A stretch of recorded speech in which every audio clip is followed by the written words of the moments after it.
right. Well, good morning, everyone, and welcome to today's Exploring by the Seat of Your Pants event. My name is Joe Grabowski, and I'll be your host for today. Before we get into our event, I want to just highlight that next week is our huge World Ocean Week series. We have a ton of live events coming your way, connecting with ocean scientists and researchers and explorers from all over the world. You don't want to miss that. We'll have hangouts in labs and offices. We'll have hangouts out in the field on ships and with elephant seals. It is going to be a crazy week. We've got World Ocean Week Canada. We've got our World Ocean Week events with the Explorers Club.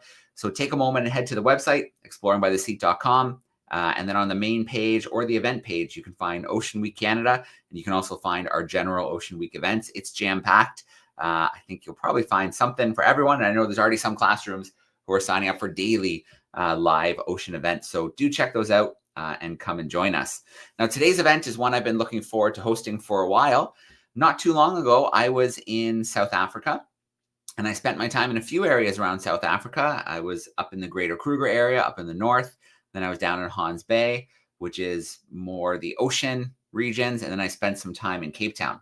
And what I want to highlight today is the incredible time I had in the greater Kruger National Park, more specifically in a spot called the Klaserie Private Nature Reserve. And so I want to share some pictures, some videos. I want to take you out into the bush with me to see some of the incredible wildlife up close and personal in Africa. So that's our plan for today. We'll have a little Kahoot quiz afterwards so we can test our new knowledge of some of those African animals. And then we'll have lots of time for Q&A as well. But we should get right into it. Because I have tons of pictures and videos I want to share with you. So I'm going to do that. And then I'm going to make one more click to make this a little bit bigger because we really want to see the creatures here. So starting off, why was I in Africa? Well, some of you tuning in may know about our Darwin 200 expedition. So we've been following the tall ship Oosterschelde and the Darwin 200 team for 2 years now. This beautiful three-masted schooner, it's over 100 years old. It left Plymouth in the United Kingdom in August 2023, and it's been sailing around the world. And every week we do a live event called the World's Most Exciting Classroom, and we have beam-ins from the field, we have guest speakers and experiments and contests and all kinds of fun stuff going on every week. And in a few places around the world, I've been lucky enough to catch up with the ship and do live events from the field. So in Plymouth, in Rio, in the Galapagos and Peru, in Sydney, Australia, and then most recently, a few weeks ago in Cape Town in South Africa. So that's why I was there. But before I met up with the ship to do some stuff around the ocean and some live broadcasts, I went out to the northern part of Africa to Greater Kruger National Park. I'm going to show you what that looks like on a map here. So this is Kruger National Park. You can see this part here in green. That's the national park. But then along the borders of the national park are these lighter green spots. These are private nature reserves. And so they're big protected areas, but there's always been a fence in between these private nature reserves and then Kruger National Park. But quite a while ago, all of these landowners of these game reserves decided to drop the fences between the reserves and Kruger National Park, which means that made the size of Kruger National Park way bigger. And then it means that more animals can mix and migrate and move around between these areas. So it's really good for the biodiversity. It's really good for all the wildlife. And I was staying specifically in this spot here called Klaserie Private Nature Reserve. This is 66,000 hectares. It is huge. And then the main feature is this river running right through the middle of the nature reserve called the Klaserie River. So it's one thing to see it on a map, but it's much cooler to see this in real life. So let me get to the next slide here. There we go. And so this is what it looks like. I'm flying a drone here, and I've got it sped up just a little bit so you can see.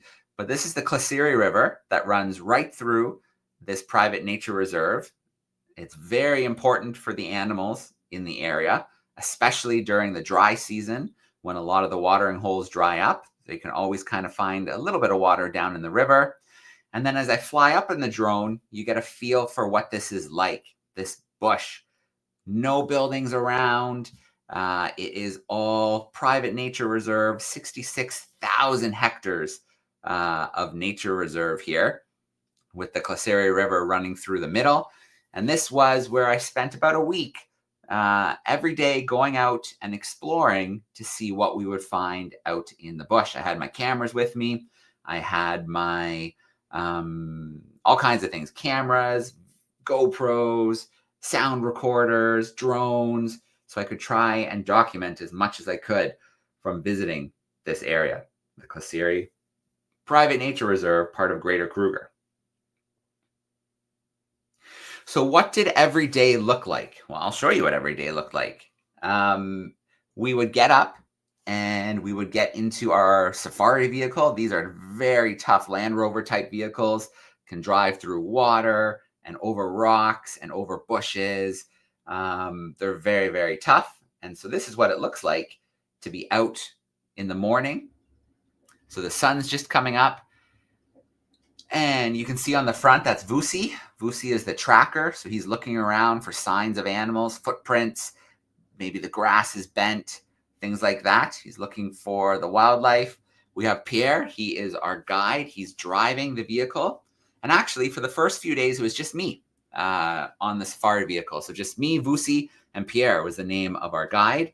You can see here, we would sometimes drive across the river. So we're driving through the Klaserie River right now to get to the other side. And we are on the lookout for whatever wildlife we can find. So in Africa, you may have heard this term before. There's a very famous term called the Big Five. And the Big Five is a really old hunting term in Africa. So hunters used to hunt wildlife, and they used to say the Big Five were the most dangerous things to hunt. They're the most dangerous things to hunt because they could kill you if you weren't careful or you made a mistake. So nowadays, we call it the Big Five because it's what tourists want to see. They want to see them and they want to shoot them, but this time with their cameras instead of with guns. So the Big Five is still something everybody likes to go to Africa to see. So I was really hoping I'd get a chance to see the Big Five. So our first member of the Big Five that we encountered was the buffalo. And this took us a long time to find something so big. We were tracking them. We were following these birds called oxpeckers that usually like to land on things like buffalo. And we'll talk about the oxpeckers more in a moment. But we finally found this herd, which was about 200 to 300 of these buffalo. So we'll go through a few pictures here. So here they are out in the bush. They like to be in these big herds because they feel really safe. And then they move through the grass and they're just munching on the grass all day long, changing the ecosystem, flattening the ecosystem, eating the grass. And if we continue to go through, we can see these oxpeckers I told you about. So here, these oxpeckers, they love to land on mammals. So big furry animals, and they have a symbiotic relationship. So they hop around on the giraffes and the impala and the buffalo and the zebras, and they clean off insects and ticks and parasites. So they get a free meal. And then, of course, the buffalo, the giraffe, they get cleaned off. It feels really good to have those insects taken off of them and those parasites taken off of them. So sometimes you can find animals by following the oxpeckers because they're looking for the animals too. And then there, I've got one more little picture here of the buffalo, and I've got a little video clip of them here to share with you as well. Oops, that didn't play. Let me try that one more time.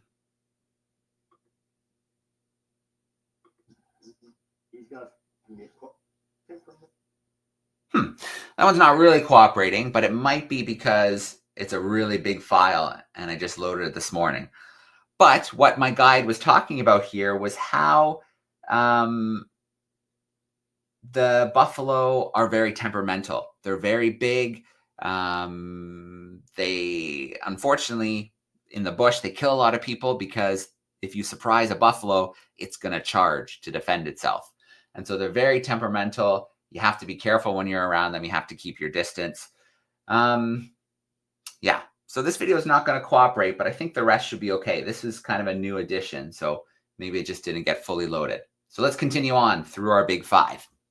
So our next is our rhinos. I think you're all familiar with our beautiful rhinos and their beautiful horns.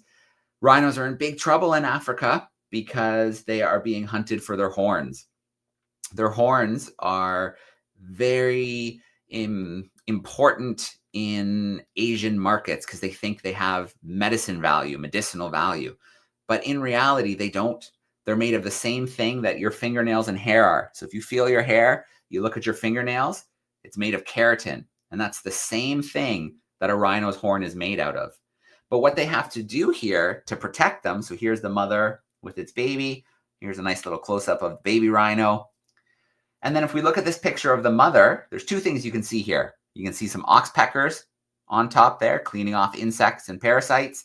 But you can see that the horns are gone on the mother. And that's what they have to do in these game reserves to protect them, is they have to remove the horns. So that way the poachers won't try to kill them because there's nothing there for them. If they don't get the horn, they don't get the money. To give you an idea, if you had 1 kilogram, about 2 pounds of rhino horn, that can sell for $60,000. So that's why poachers are hunting them, because they're so, the horns are worth so much money. But if they remove the horns, then the poachers won't try to kill them because there's nothing there for them. The horns grow back eventually, so they have to do it again. And it doesn't hurt the rhinos. It's no different than you going for a haircut or you clipping your nails. So that doesn't hurt you. It's the same thing for the rhinos. So that's number 2 of our big five. Next, we have our elephants, are the third member of the big five. So you can see this family group here, and they're all drinking at the watering hole. The family groups are really unique because they're led by the oldest female. We call her the matriarch. So she's old and knowledgeable. She knows where the watering holes are. She's been around. She knows how to protect her family and find food, find water, and keep them safe. So elephants are led by the oldest female, the matriarch of the herd. And then you can see this one has different family members here. You can see some younger ones. And then if you look here, even younger, there's a younger elephant here. So it's this kind of different stages of the family led by this big matriarch female here. I've got a little video clip here. Let's play this one. That's good. These video clips are playing better. So here they are. They're at their watering hole. And they're having a drink. So you can see the way they use those big, strong trunks full of muscles, those trunks. And then they suck up the water and then they put it into their mouths. Sometimes they like to spray the water over their back with their trunks. And then you can see they're flapping those big ears there. And those ears are a way they cool themselves down. So they have blood vessels in those ears. So the really warm blood runs through the ears, and it cools down the blood when it goes through the really thin ears, which is pretty cool. And then this here is an old bull elephant. So this is a male elephant. It doesn't usually spend much time with the bigger groups. It kind of moves around on its own. And they are, well, they're very big tusks. And they prefer that kind of solitary life where they're moving around. They call elephants ecosystem engineers because they push down trees to get the food that they like to eat. When an elephant goes through an area, it leaves its mark. And then I told you that they like to spray that water on their back. So here is the elephant cooling down. It's got a trunk full of water, muddy water, and it's spraying that water onto its back. And then I love this picture here crossing the Klaserie River. Look at this tiny little baby. This baby couldn't have been more than a couple weeks old. And so you can see it's got a lot of growing to do before it catches up to its mom. But there it is, having a fun time splashing through the river, just like I'm sure you guys do when you're playing in a pool or having a bath or something like that. So that was our third member of the big five. We got to get to our fourth. And I think you'll recognize our friends, the lion here. They call him the king of the jungle, which is kind of funny because you don't really find them in the jungle. They live out in the savannah. They live out in the plains. They live in groups called a pride. They're really pretty good hunters. They hunt in a pride, especially at night. And so this group of lions we found had probably the night before caught something like a zebra.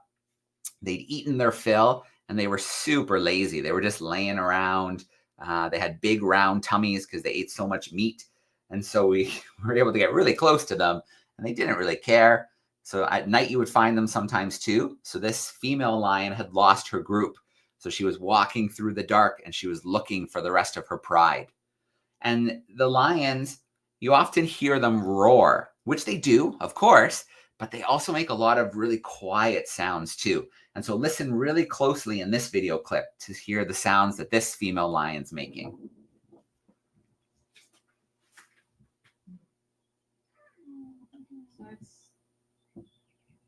So it's contact calling.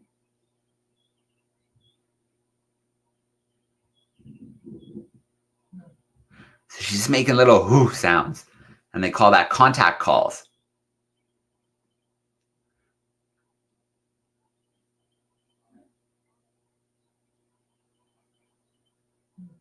And the reason she's making those little sounds is because even though her pride's close, she can't really see them in the tall grass. So it helps her feel a little more comfortable if she makes those little sounds and then the other lions make those little sounds back. So that's number 4 of our big 5. And here is our final member of the big 5, the leopard. And this leopard here is a female leopard, and she is doing what leopards do. They catch something to eat, and they immediately, they're so big and strong, they drag it up into the tree. And that way they're off the ground. Other predators like lions and hyenas can't steal their food. They can't steal the kill. So this one here has caught an impala, and it's dragged the impala up into the tree, and it's probably been eating this impala for at least a day or two up in the tree. And you can see she's really staring down my camera, wondering what I want, why I'm there. So a few more pictures of her up in the tree. And there she is eating her impala. But she's very clean. So the whole time she's eating, she's licking her paws, she's licking her face, because she doesn't want to smell like an impala. She doesn't want to smell like blood, because in a day or two, she's going to have to go hunting again. And if the things she's trying to hunt, the prey, can smell her coming, well, it's going to make it much harder. So she's finished eating up there, and now she's cleaning herself off. But then she's got to come down from the tree. So there she's jumping from branch to branch. And then she goes down really carefully. Going up is easier. Going down is a little bit harder for our leopards. It's a little trickier for them. And then there at night, this is a different female. We found her at night. And oh my gosh, those beautiful blue eyes at night as she comes out of the darkness are pretty cool. But that's our big 5. So we saw our buffalo, we saw our rhino, our elephant, our lions, and our leopards. But there's so much other things to see, so many little things to see out in the bush, like this little chameleon that comes out to hunt insects at night. Or these funny little vervet monkeys who spend the day looking for food, but they spend just as much time playing and wrestling with each other. We've got tiny things like our leopard tortoise here that could fit in the palm of your hand, looking for little grass and food to eat.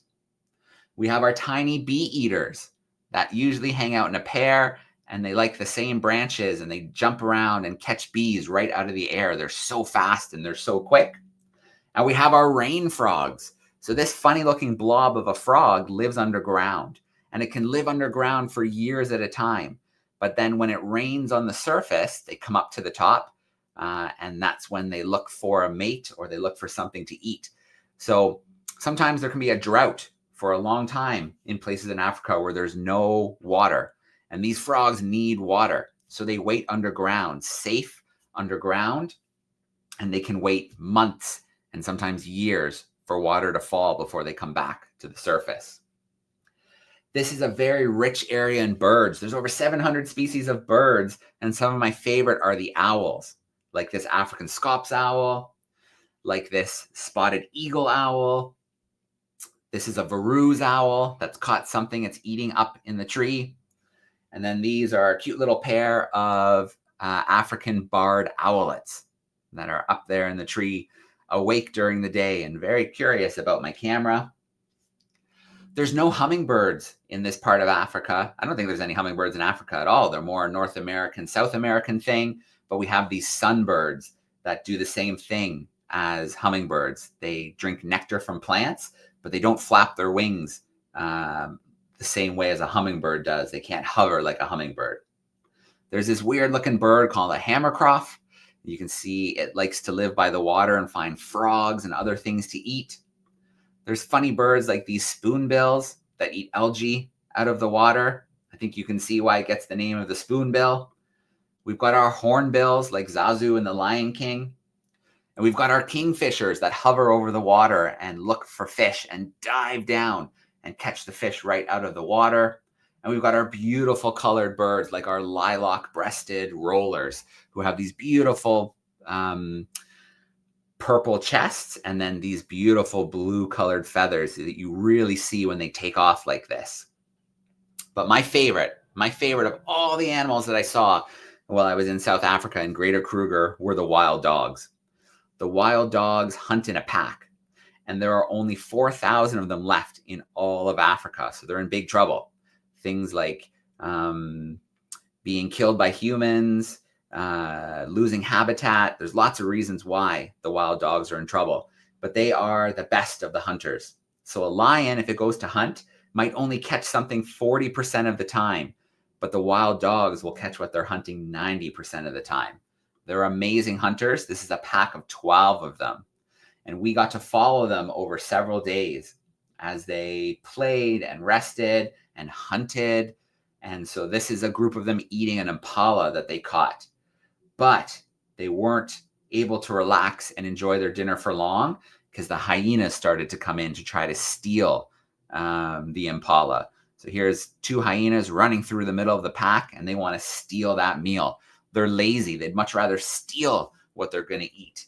And so here's another one, and it's cornered. The wild dogs are chasing it and trying to get it to leave. But the hyenas were persistent. They eventually were able to steal some of that impala and run away with it.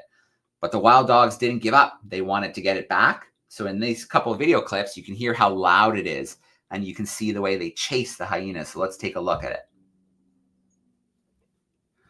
So there the wild dogs are eating, but this hyena decides to get a little too close.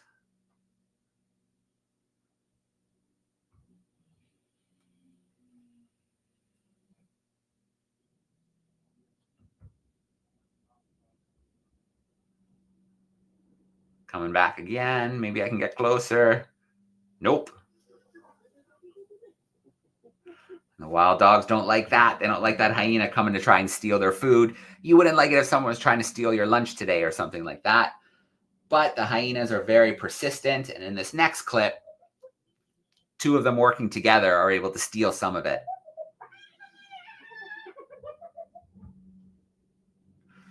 And so they're dragging it away as quickly as they can. They're really loud, the hyenas. Kind of that laughing sound that they make.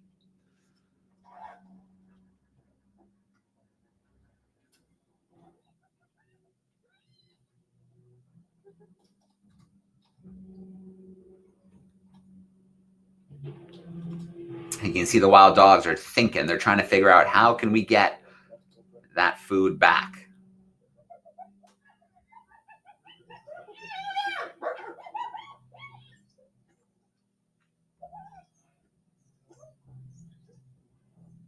All right. So a couple more pictures as we wrap up, and we're going to play our Kahoot in just a moment. But there's some more typical African wildlife, like our giraffes, which I'm sure you've seen with their big long necks and their big long tongues. And then watching giraffes drink is really funny because they have to bend their knees in these really funny positions to try and get low down and drink from the water. And then it looks like this one is spitting its water out when it brings its heads back up.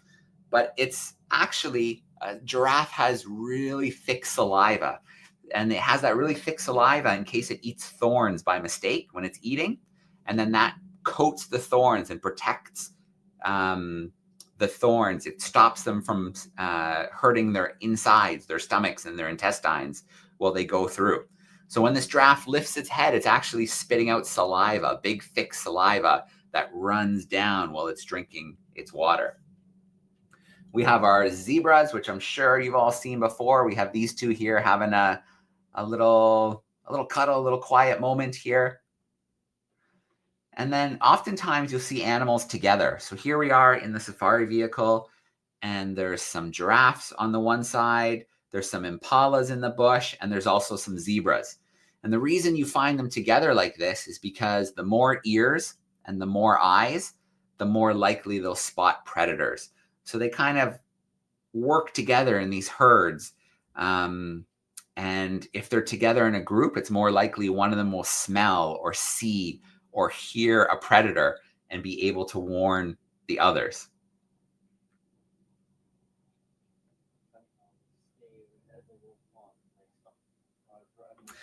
And then we've got our baboons. This is a troop of baboons here in the bush.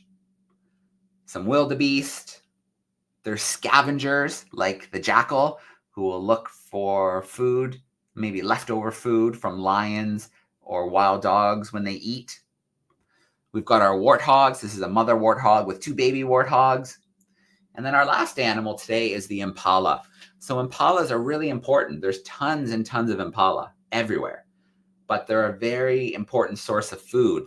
They call them fast food in the bush because they're really fast and a lot of predators will hunt them. But there's lots and lots of impala. And these ones here are males and they're getting ready. They're practicing fighting because it won't be too long before they're fighting for a girlfriend. And so they need to know how to fight. So these two are practicing. This is just a warm-up fight. They're playing, they're learning. But in a few weeks, things will get more serious when they're fighting to get the girl's attention. So they have these big long horns. And this is the way they fight to show who's the biggest, who's the toughest.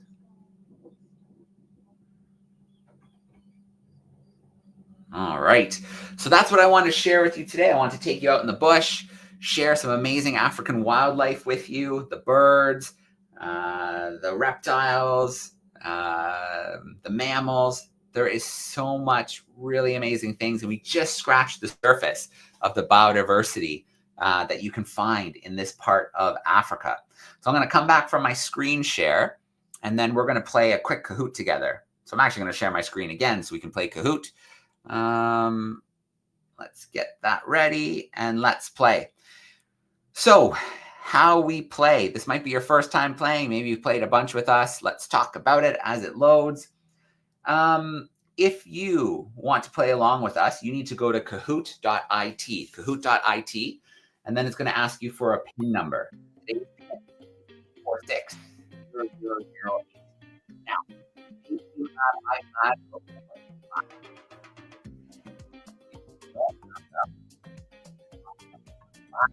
probably up right now, and you can shout out your answers to him or her to click on. If you're at home, you can scan that QR code with an iPad or a phone, and it'll bring you in.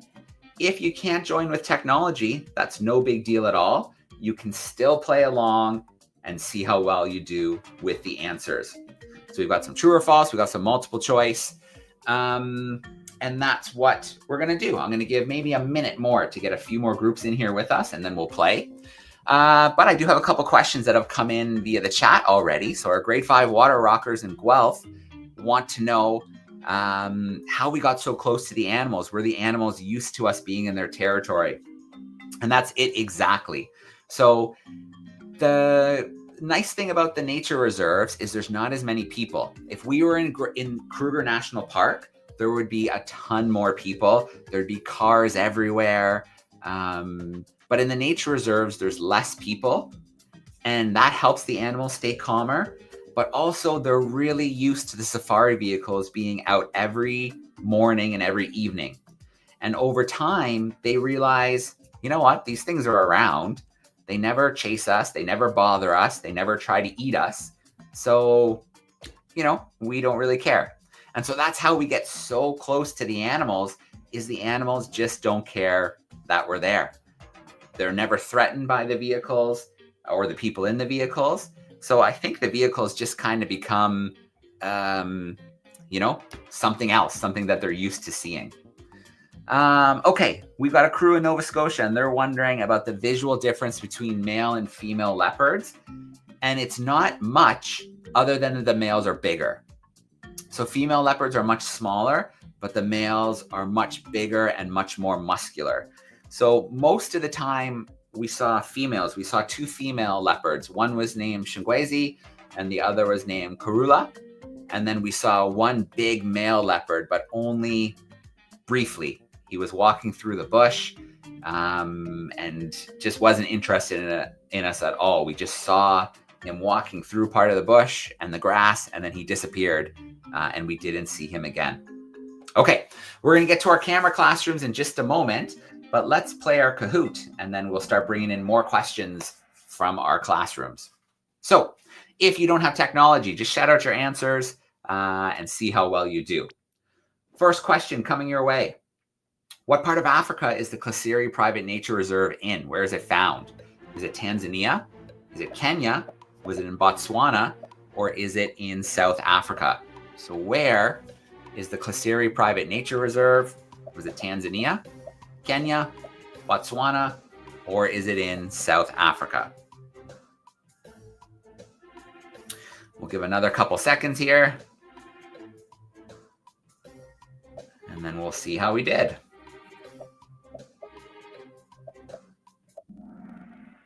All right, good job, crew. It is South Africa. It's in the northern region of South Africa, and it's almost right on the border of Mozambique is where you'll find Kruger and then these game reserves that make up the greater Kruger area. So that puts the Rockstar Mouse in first place. We've got another question coming your way. Who is not a member of the Big Five? So someone doesn't belong here. Is it the leopard, the giraffe, the elephant, or the buffalo? There's a clue decoding here as well, which should help you if you're stuck. But one of those is not a member of the Big Five. Is it the leopard, the giraffe, the elephant, or the buffalo? You got a few more seconds to get that answer locked in.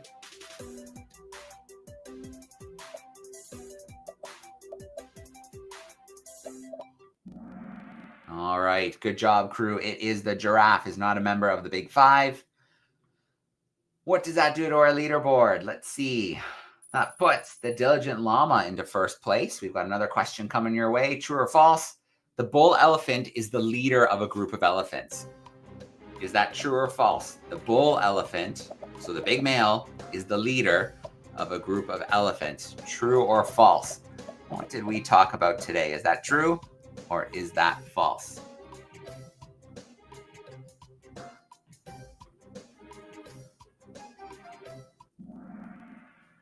All right. That is absolutely false. The leader is the matriarch. It's the oldest female. The males tend to just be off on their own, roaming around, finding food. They only show up once in a while. All right, the bright ant in first place. We've got one more question coming your way. True or false? There are less than 20,000 lions left in the wild. So what do you think? Are there more than 20,000 in the wild, or are there less than 20,000 left in the wild? True or false? What do you think about the number of elephants that are left in the wild?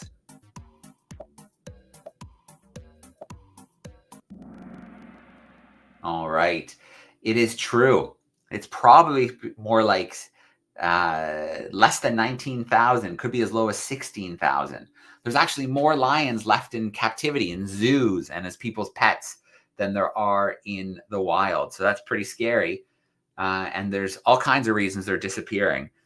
Habitat loss, being hunted by humans, being killed when they hunt cattle, and human conflict and things like that. So there's many reasons why our lions are in trouble.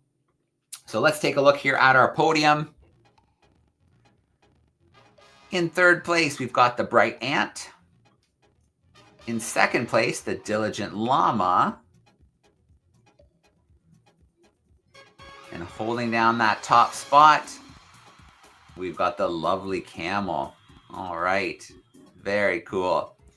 Okay, let us get into some more Q&A action. I'm actually pulling a picture up here because there's a classroom that just asked a question in the chat that a picture will help answer. So I've got that ready to go. Let's come back from the Kahoot, turn off that music. Let's start meeting some of our camera classrooms and let's get into this action. So let's get me back here. There we go. Okay, let's start off. We've got Madame Sylvie's class hanging out with us today. How are we doing, Madame Sylvie? There they are. Awesome. All right. Who's got a question for me? You can ask a few questions if you want. Come on, come up. Ask your question. One of the questions we had was, how long were you in Africa? So I was in Africa for just under 3 weeks. I spent most of my time in the greater Kruger area. Then I was in Hans Bay, which is down in the south, right on the ocean. And then I was in Cape Town, which is again on the ocean. And Cape Town's like the big city. It's kind of like the capital.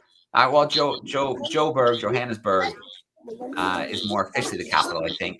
But then Cape Town is a big city on the coast with lots of people living there. Another question we had was, how long were the days in the preserve? So what we would do is we would get up in the morning, usually around 5 in the morning, and we'd have some breakfast. And then we'd get in the safari vehicle right before the sun came up, and we'd spend 3 hours driving around. And then during the day, we'd have some lunch. Sometimes we'd go for a hike, or we'd go down by the river to take pictures. And then again, we would do another evening game drive around 4 o'clock, and that would last 3 hours. And then about 2 hours in, we'd stop and have a drink and a snack in the bush. And then the sun would go down, and we'd drive around using a spotlight. We'd find all kinds of other different animals that would come out at night that you might not see during the day, or are more active, like the leopards and the lions who are out hunting and things like that. So we'd usually get back around 7, have dinner. It's dark by then. And then we'd sit around by the fire and tell stories and talk about what we saw that day. So long days out in the bush, but lots of fun. Yeah, that's great. Thank you so much. One question from Michael. Sure. Did you see any axolotls? I didn't see any axolotls. No. The closest I saw to an axolotl would have been that rain frog, because it's an amphibian. And then I saw some monitor lizards. They're reptiles, but no axolotls. I think those are more kind of Central America, maybe into South America. All right, we'll check in with your crew in a little bit and see if there's any more questions. Miss Kirk's grade 8s, I believe they're hanging out with us virtually, but I think we've got Mrs. Kirk here with us. Mrs. Kirk, do you have any questions from your grade 8s? So one of the questions we have are how often are the animals tagged? How quickly do they kind of go back in to follow the animals?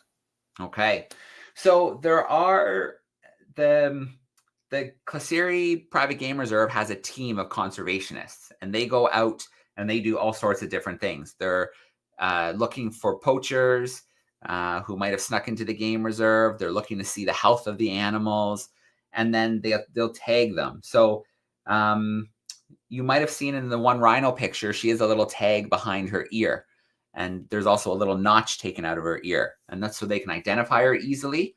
And that's so that they know her movements, because it's really important that they protect the rhinos and they know what they're doing, because they're a target for poachers. And actually that female rhino, it's a really interesting story, because they brought her from another game reserve and they moved her there, and they had no idea she was pregnant. If they had known she was pregnant, they wouldn't have moved her, because it's way too risky to tranquilize and put a rhino to sleep when it's pregnant and move it.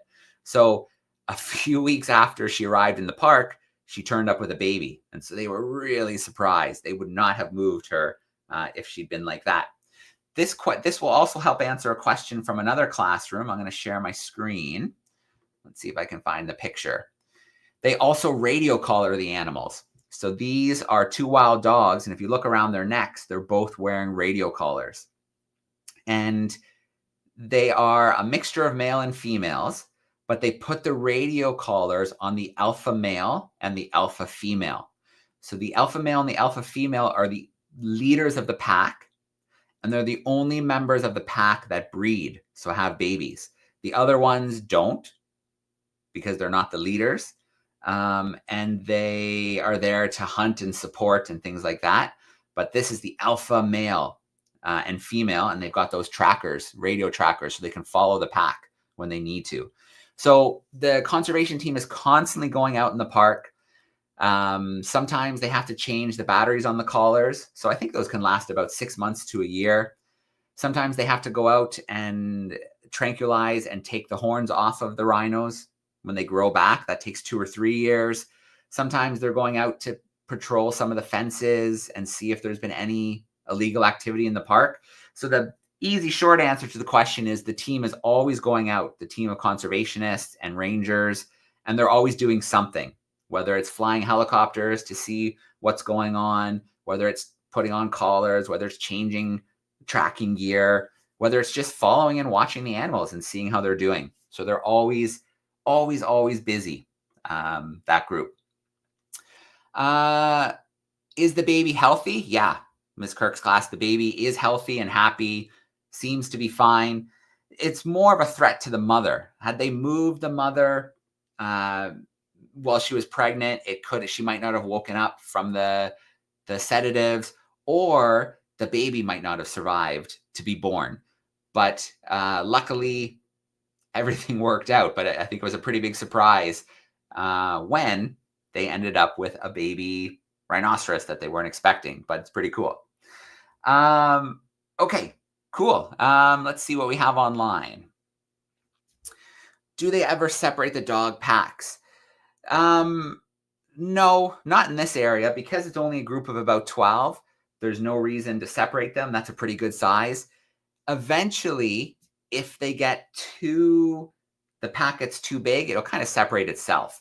So groups will kind of leave. Sometimes the alphas will chase a member or two away. So there's different reasons why the pack would kind of split off on its own. But you need a good sized pack, because that's what makes them such successful hunters, is they can spread out, they can come in from different sides, and then they have really big chests, really big lungs, which means they have really good stamina.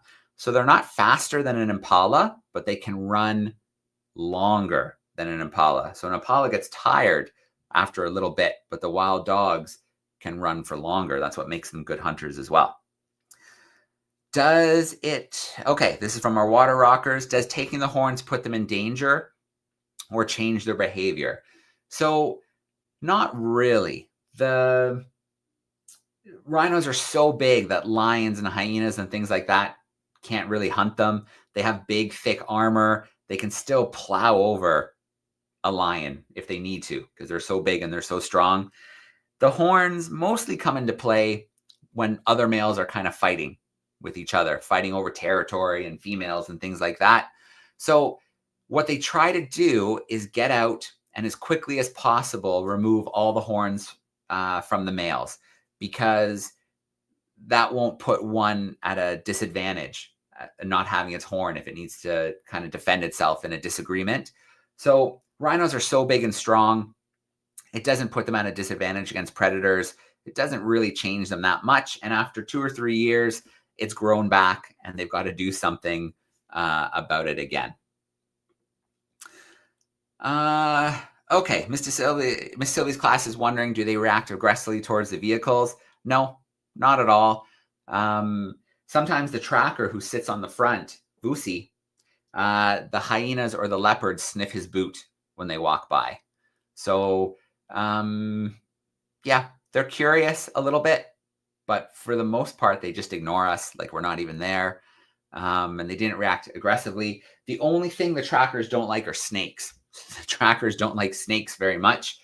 And the reason is because some of the snakes, like the black mamba and the cobras, are really venomous. And the black mambas can jump up and get really tall. And so sometimes when the vehicle's driving and it surprises a snake, the snake pops up really tall in front of the tracker who's sitting on the front of the vehicle. And it really scares the trackers because, well, first of all, a snake popped up, so that scares them. Second of all, the black mambas are very, very venomous and can kill a human with their venom. So the trackers do not like the snakes very much because there's always that little bit of a danger. The snake doesn't want to bite somebody, but if it's frightened or in danger, that's when it's gonna bite a person. My favorite part of the trip, it had to have been, well, the wild dogs were my favorite. I love being with the wild dogs. But then at night as well, I like to sit. Where I was staying had a little balcony or a little porch that looked over the river. And so I could sit and listen to the river, look at the stars, and then hear all the night sounds, all the insects, sometimes birds. Sometimes you could hear the zebras or the hyenas making noises. So that was really cool at the end of the day, just to sit by the river and then just listen to the wildlife sounds. No human sounds, no cars, planes, no other people talking, just quiet African bush sounds. It was really, really cool. So I think that was pretty special too. But the wild dogs were just so much fun to be around. I really, really like the wild dogs. Our Nova Scotia crew is asking, did I take any pictures of the night sky? Unfortunately, it wasn't, the time I was there was kind of in between the end of the rainy season and the beginning of the dry season. So we had nice sunny days, but there was always a little bit of clouds around. So the best conditions for astrophotography are when there's no clouds and you can just set your camera up on a timer and just have clear night skies. So we had really nice night skies, but there'd always be clouds kind of drifting through as well. So that kind of wrecks. When you have the clouds moving through the picture, it kind of wrecks those really nice night sky photos. So I had my camera with me. I could have, but we didn't really have the right kind of night. You really need a beautifully clear sky to get the best night shots. Okay, well, I'll check in one more time quickly with our camera crews and see if they have any questions for us. And then maybe it'll be time to say goodbye for today. So Madame Sylvie's class, do you have any more questions? Do you have one more maybe before we... I know this might be hard to answer, but we did wonder in total, how many animals did you see, different animals? Yeah, that's... but it's okay if it's too hard. No, yeah, I know how many different birds types that I saw. I saw over 130 different species of birds, which was really cool. My goal was to see 100, so I saw about 130. If I had to count all the animals in total, it would be thousands, because there was all the mammals and the reptiles and the birds. And so over the course of the week, over 1,000 different animals for sure. And if I broke it down to species, probably like 200 different species of animals, which is so different kinds of animals, which is really, really cool. Mrs. Kirk's crew, I see a question in the chat, so I can answer that one. But feel free to unmute your mic if there's another one there as well. And it was, did I feel scared around the wild dogs? No, not at all. Again, they didn't really care about us. They were going about their business. Very good hunters, though. I might have felt different if I was just walking through the bush and the whole pack came out. Then I might have felt a little bit different. But I have a feeling that because humans are kind of unusual and not what they're usually hunting, I think they would have been kind of scared to come across a human walking through the bush too. So I have a feeling that they probably wouldn't have done anything. They probably would have left. I think they would have been probably pretty startled and scared too. And I think a lot of wildlife would feel the same way. However, the really big animals like the elephants, the buffaloes, the rhinos, when they get scared, they charge. So you don't want to be walking around on foot around any of them, because their kind of defense is to charge. And then lions, there are cases of lions hunting people, but it's pretty rare. A lot of times lions kind of weirded out and don't like people being around either, because it's not what they're used to seeing. It's not what they're naturally hunting. All right. Well, we're going to leave it there for today. I'm going to have another group of classrooms with me at 1 o'clock, and we're going to have this same kind of presentation. So that should be great. And then maybe before the end of the school year in June, I'll do a different presentation, and we'll look more at when I was in Hans Bay in Cape Town. In Hans Bay, I was diving with sharks, swimming in the kelp forest, out with the African penguins on Dyer Island. So it's kind of a whole different side of Africa, the ocean side of Africa. So maybe I'll do something later in June to look at that part of Africa. But a huge shout out to our classrooms. Thank you so much for hanging out today. Thanks for all those great questions, playing Kahoot and things like that. And don't forget to go to exploringbytheseat.com and check out all of the World Ocean Week events next week. It is a crazy week, so we hope to see your classrooms hanging out for some ocean action. But we'll say goodbye for now, and I hope everyone has a great rest of the week. Thanks for hanging out, everyone.